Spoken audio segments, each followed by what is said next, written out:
সমুদ্র দূষণ রোধে অভিনব উদ্যোগ নিলেন ক্রোয়েশিয়ার একদল ডুবুরি।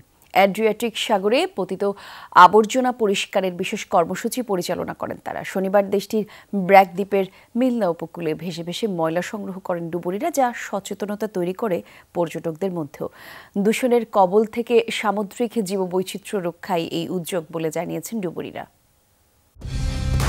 কালার এক্সপার্ট, জর্জ স্যাপ এবং মাইল্ড অন হ্যান্ডস টেকনোলজি সমৃদ্ধ অরিক্স ক্রিস্টাল ওয়াশ আপনার লন্ড্রি এক্সপার্ট। ক্রোয়েশিয়ার ব্র্যাক দ্বীপের মিলনা উপকূলে প্রতিদিন ভেড়ে শত শত নৌকা ও জাহাজ। আকর্ষণীয় পর্যটন কেন্দ্র হিসেবেও পরিচিত দ্বীপটি। তবে প্রতিদিন অসংখ্য মানুষের আনাগোনার মধ্য দিয়ে ক্রমাগত নোংরা হচ্ছে আশপাশ। দ্বীপে বেড়াতে আসা পর্যটকদের সৃষ্ট আবর্জনা ক্রমাগত মিশে চলে সমুদ্রের পানিতে, যা ঝুঁকি তৈরি করে সামুদ্রিক মাছ ও প্রাণীর জন্য।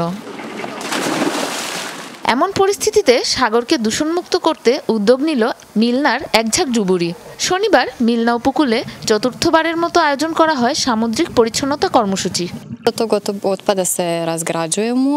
আজকে এ কাজে যত ডুবুরি অংশ নিচ্ছে তারা সবাই এখানে এসেছে প্রকৃতি ও সমুদ্রের প্রতি তাদের ভালোবাসার টানে।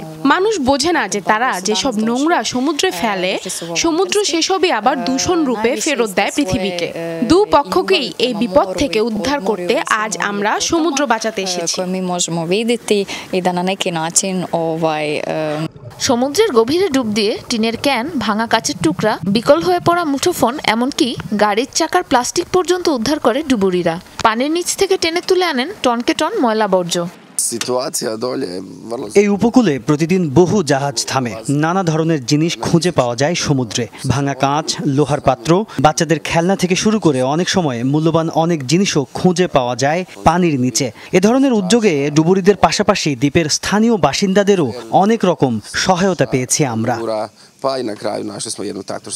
বিশেষজ্ঞরা বলছেন, বিশ্বের ক্রমবর্ধমান তাপমাত্রা, অতিরিক্ত মানুষের চাপ ও তাদের অসাবধানতায় জটিল রূপ নিচ্ছে সমুদ্র দূষণ।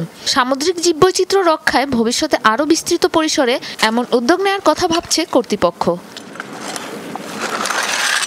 সাবরিনা নুসরাত, যমুনা নিউজ।